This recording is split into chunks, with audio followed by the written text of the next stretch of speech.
everyone's here, and I want us to begin today just with a few minutes. I'm going to just kind of introduce this, and then we'll share. I really appreciate that you guys get to church more quickly than the people at home usually. Usually it's after communion when I look around and, oh wow, where did everybody come from? You all have that experience? But as the children of Ralph and Ruby Snell, we were blessed to grow up in a Christian family with parents that really loved us and first loved God and loved each other. And among our greatest blessings was the daily instruction in the Word of God. How can we forget growing up in chapel and learning things like the generations from Adam to Jesus Christ? Some of you probably can still say those. My memory is not that good. But we also watched our parents live lives of dedication, sacrificial service. Perhaps the most important experience we had growing up in this family with the Ralph and Ruby Snell household was that we each got to see God at work. Our parents prayed, not because they were commanded to pray, but because they really believed that the God of the universe, who created everything, was listening, and that He was powerful, and that He could make the impossible possible. Our parents served sacrificially because they really believed that God could use that service to make Himself known to people who needed to hear the gospel, or needed to know Jesus, or needed good news. And they lived lives of devotion and worship, not because they thought that was part of the program that you had to do, but because they truly loved God and wanted Him to have all the glory for their lives. So today, before we move into a time of honoring God and worshiping God and talking to God, I want us, those 10 of us, anybody who is willing, wishes to, up to 10 kids, to talk about God. To say something about God that you saw growing up. Some story, something you heard or you saw that would testify to the fact that God was at work in our family all along the way. These aren't just any stories. We all have stories. We could tell stories about the time that Tom took his single-shot rifle and decided to pop off some starlings out in the bird feeder. And in the process of that, brought, the starlings flew away before he could shoot. Mom and Daddy weren't at home. And he brought the gun back down and shot a hole in the floor. And before they got back, the wood putty had come out, stained, the rug was moved around to cover it. Do you remember those stories? Maybe God was at work in those stories just to keep me safe from being killed. I don't know. But there are a lot of stories that we can share. But the stories I'm focused on today, and I want us to just share, before we talk to God, let's talk about God to each other. Let's tell each other and tell our children something we saw God doing that we said, that's unmistakable. God was at work in our family, because we'll move then into a time of saying, God's got great things prepared for us for the future. So I want us just to take a few minutes before we do that. I don't know, honestly, how many more reunions we have left with all 10 of us. I worry about that. That nags at me. I don't know if it nags at you or not. I loved talking with Ronald and him saying, I want to get better, and I hope I will, but I'm really looking forward to what's next. You know, and that's a big statement. I think all of us are there, and that's what we'll end when we worship today. I want us to end with that view and Mama's favorite song, Beyond the Sunset. I think it is a way she still speaks to us today, right? And because she's not here, and Ralph is not here, Dad is not here on this Father's Day, I just want us to talk about God and ways we saw God at work. And so I'll just throw the floor open. Just stand up where you are, or if you don't want to stand, you can just speak up where you are. Tell that image or that story where you saw God at work. And then after we've had an opportunity to share those things, I'll kind of call us back together. And Richard, do you feel like leading us in a prayer to kick off a time of talking to God?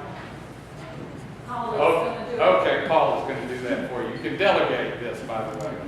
So we'll get Paul to begin that time. But let's just take a moment and share those images. I tried to send you an email ahead of time, kind of jog your memory and let you know this was coming. And I know there are 60 people here who have a story, but I'm going to just give time for the people who were as close as I was to the center of this family. So, who would like to share first? Jan. I remember one time when Mama stood up right here and shared with us how much it meant to her that we all gathered here. That's not my memory. I was very young when I have this memory. I figured out it must have been in Gainesboro, and I was 6 when we moved from Gainesboro. So I don't have a big memory of it. But I remember one day Daddy brought a woman in to our home. I think I was the only one there. I think my brothers and sisters, my sisters rather, were all at school because none of them remember this. So I think it was in Gainesboro when everybody else was gone to school. Daddy brought this woman home and said to Mama, she is ill, she is bleeding, she needs to see a gynecologist, but she needs a place to stay till we can get her to the doctor. And Mama was kind of incredulous that he would bring a stranger for her to take care of. But you know what? She didn't miss a beat. She told him she was incredulous. But she took care of that. When she put her to bed, she waited on her hand and foot until Daddy could get her in to see a doctor. And I don't know where she came from or where she went, but I have that memory, and I've gone back to it many times over the years of the hospitality and the service, the way that Mama and Daddy both would bring anyone in who needed help and would serve them in whatever way with no thought for what this might mean to their welfare or to their time and energy and convenience.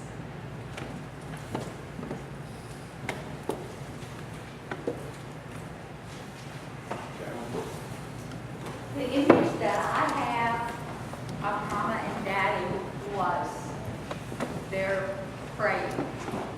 When we sat down to the table, you know, we didn't eat these meal like families do today, including ours. We sat down at the table, Daddy at the end, with his stiff hip, making him tuck that leg underneath the chair, underneath the table, and he would pray before every meal. And then I remember Mama didn't always go to bed at the same time Daddy did, because if there was a chorus trip or a wedding or they were going on a trip or if there was some Christmas sewing that needed to be done, she'd stay up all hours. And he'd go to bed and he'd have his arm over his his ear to cut out the din of noise, I guess. But when they did get to the bed at the same time, I just have this image of them kneeling beside the bed, praying together. And that image has helped me know how they saw God, how they honored God, how they talked to God, and were close to God. So that's what I wanted to say.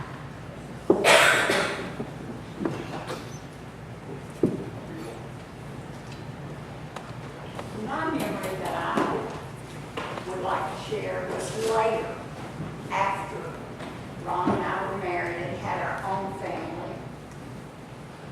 But Mom's and Daddy's example was still blessing us and helping us raise our children.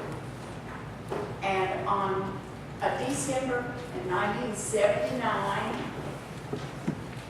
we were looking forward to a wedding, Jonathan and Lee. And James was a sophomore at Lipscomb, 19 years old.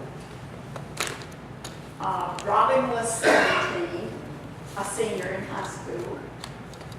And James decided to stay over part of his Christmas break to work at the concession stand and make a little money before the next quarter started. So Robin rode with Mom and Dad to Nashville. They were going to have a dinner honoring Jonathan and Lee. He rode up there and spent a couple of days with James. So when they started home on Saturday after everything was over, Daddy came back through Minor Hill and they had a terrible accident. A couple that were very intoxicated ran them off the road and hit them. And Daddy was hurt and James was hurt. Everybody was hurt, but Robin was hurt less. Anyway, Robin got Mama out of the car in the ditch, and she told me later that she was crying, and Robin was holding her head on his knee, and he said, "Granny, don't cry, God's going to take care of us." And the next morning, we followed the record and saw Dad's car. It was in front of us all that winding road, but we couldn't pass and we didn't know what to happen. But when we got to the hospital, Daddy good leg was broken, and Mom's face was all mashed and hurt.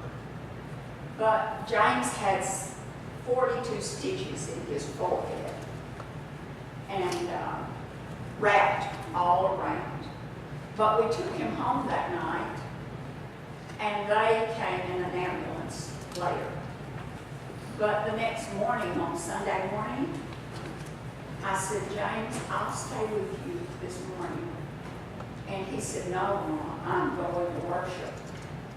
He said, if I want to be anywhere, I want to be in worship, where God is and His people are. And so that is our blessing, from one generation to another, to declare God's love and His care.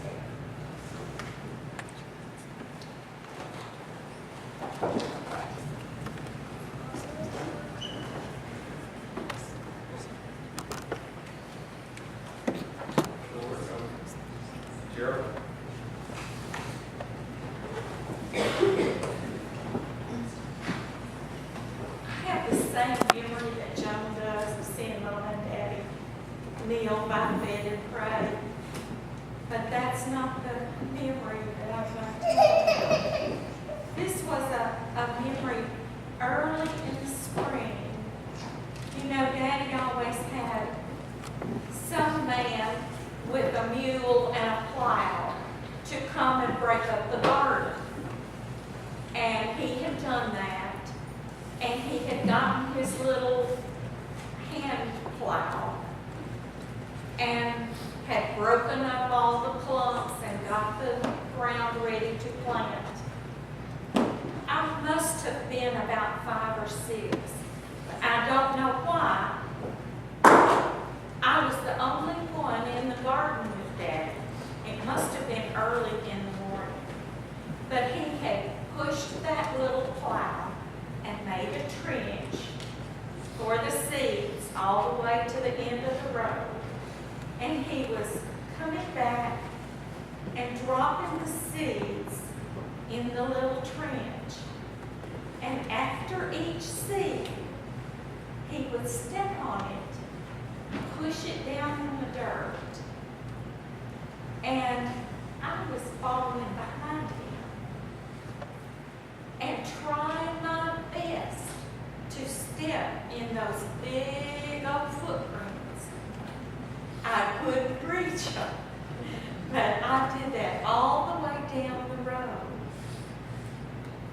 And I have just thought about this over the years of that following in his footsteps, and thought how many hearts he has planted the seed of God's word in, and what a harvest God has reaped from that and still is. But that image of him planting the seeds was just fantastic to me, and following after him. That was it.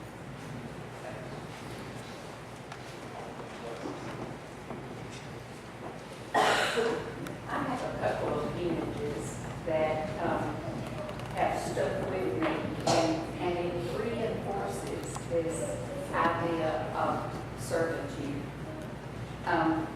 I have a vivid picture in my mind of Daddy standing or sitting with head bowed and singing, "Oh, how I love Jesus."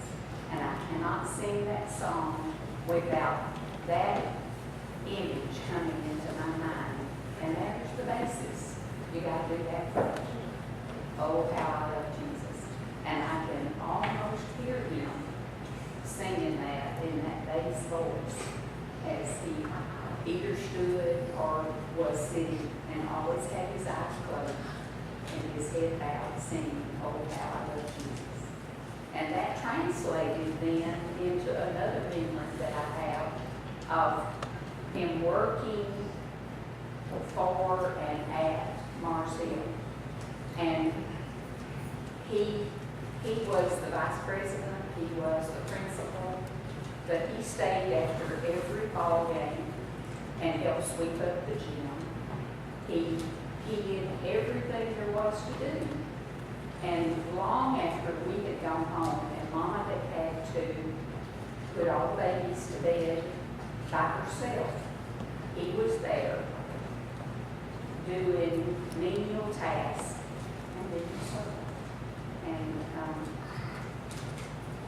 that's the memory that I cherish, and that I hope all of us can try to emulate that spirit of servitude.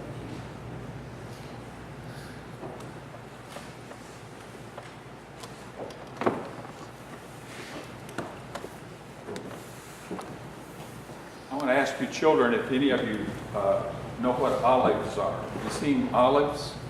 You like olives? Black olives? Ripe olives? When I was a kid, I didn't like them. In fact, they were served at Mars Hill Cafeteria because they were a government commodity. So there were always these big gallon cans of black, ripe olives. And that would be one of the vegetables we were served in our lunches. A spoonful of black olives. And I don't know anybody that ate them. But these were the source of me getting into some trouble. Ken had the good grace to go ahead and mention another of my faults. But, this particular situation, I was in 9th or 10th grade, I believe, and several of us guys got to throwing these black olives across the lunchroom. And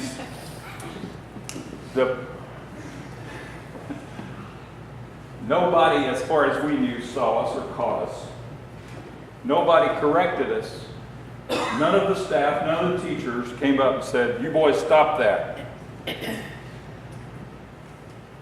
And so I didn't give it another thought until after I got home. And Daddy says, "Tommy, I just want you to know how embarrassed I was and how disappointed I was. Here you were throwing olives in the lunch." As far as I know, as far as I can recall, I don't think we were ever meted out any punishments. And I can remember some times when I was punished before that, and even after that maybe. But and on that occasion, there was no grounding or no whipping, and I was probably not too big to whip for Daddy. But anyway, none of that happened, and it was just that picture of Daddy's disappointment. And it was like most instances, I don't think I saw God at work right then. And I think that's far more frequently that happens, that I don't see when God was at work until sometime later. And it was some years later that I would think about that. I would remember that more than if I'd probably gotten a good hard whipping. But I remembered that, and I thought, that's my God. That's what my God is like. He sees us and he knows our faults, and he says, "I'm disappointed." It's not a harsh, I'm going to come down on you with fire and brimstone kind of thing, but it's just that sense that, I've disappointed my Father, I've disappointed my Heavenly Father, that when I remember something like that, and remember how Daddy responded, and I can see what God was like. And I think there were so many ways, and you all already mentioned several, in which Daddy, Mama just exhibited those traits, those characteristics that reminded us of God. And it just showed us that God was at work, God was living in them. And, there are other things I can think of since then that I may have done to disappoint Daddy, but I don't know. I can't remember one any more vividly, I don't believe, than that one. And I don't think that there's ever going to be a circumstance when I think of something I've done that's wrong, or something that I don't think of that and say, well, I know what God is like, and I know how God responds, because that's the way Daddy did.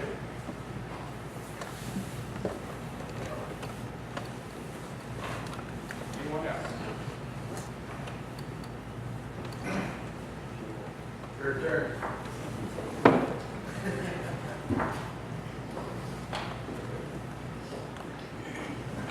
Well, relate two brief stories. One of them, Jill reminded me of, was her story about forgiveness. One is when, after Mom and Daddy had that bad wreck, coming back from, I think, a party for the week before Jonathan and Lee were getting married. And they were run off the road by the drunk lady. She was hurt very seriously, and she was still in the hospital, I think, for several days. But when as soon as Mom and Daddy were able to travel, they drove to Pulaski. They looked her up. he went and talked to her about her soul.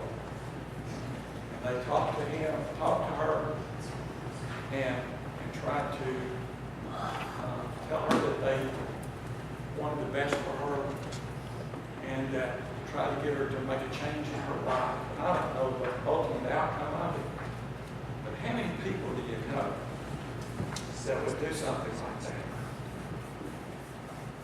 The other thing, the other side of the story, the other story I want to tell you, very unusual thing. When I was about 10 years old, I think, one morning I was laid in the bed too long. It was time to go to school. Had been told 3 or 4 times, get up, get up, get up, and I just lay there. And finally, Daddy came in, and he administered some punishment to get me out of bed. So I got up, got my clothes on, got ready to go, got to the breakfast table, started out the door, and I'm sure he could detect that something was wrong. I was sick. I had a fever, and this was the reason why I laid in the bed. And my daddy told me he was sorry. And, you know, that's the lesson we all need to learn. We do need to say I'm sorry from time to time. He's not too big to do that. That's the story.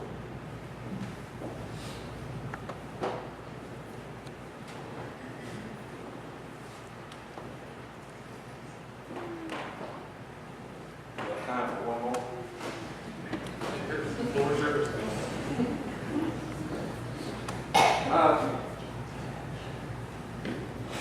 Not the speaker. I didn't learn that from my parents. So. But I remember a lot of little things. I guess when I was one lesson that was drilled in us early on was to honesty and earning what you were given. And I remember going to get a haircut one time when I was young, and I'm sure it was one of those $5 haircuts.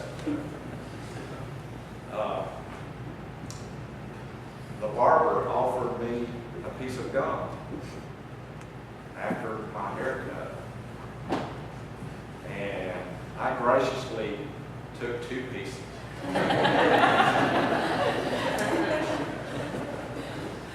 Got home, and Daddy found out I had taken 2 pieces, and he drove me back over to the barber shop to apologize, and I can't remember if I gave it back or if it was already chewed. I always remember that.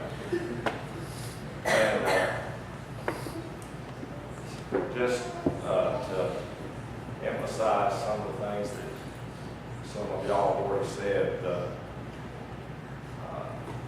that of being a servant, I do have the picture of Mom and Daddy, you know, doing what seemingly were meaning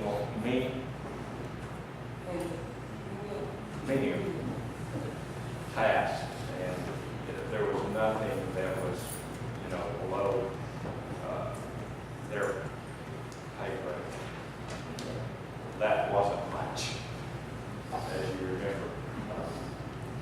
But mopping floors, emptying trash in school.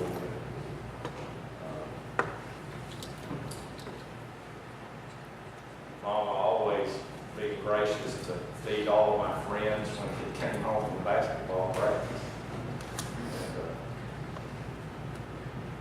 And, ironing our shirts and all those things.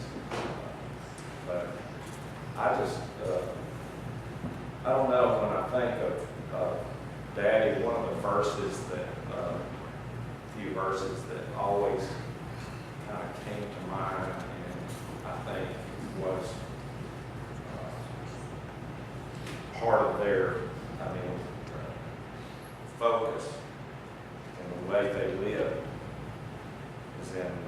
11, verses 27 through 30. My Father has given me all things. No one knows the Son except the Father. No one knows the Father except the Son and those whom the Son chooses to tell. Come to me, all you that are tired and have heavy loads, and I will give you rest. Accept my teachings and learn from me, because I am gentle and humble in spirit, and you will find rest for your lives. The burden that I ask you to accept is easy. The load that I give you to carry is light. And I think our parents had that gentle, humble spirit that they instilled in us, and now that hopefully we will pass on to our children.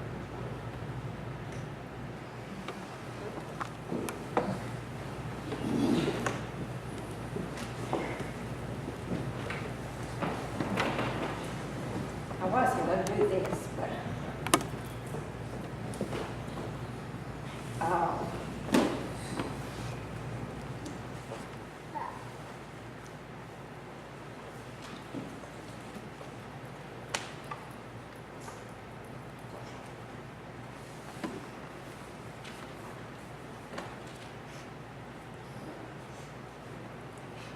I guess providence of God stands out more in my mind than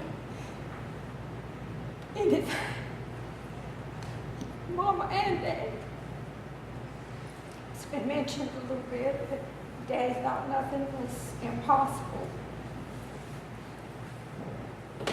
All of his children went to Mars Hill. Some people rather have a boat or something. All of his children went to college. The impossible was possible.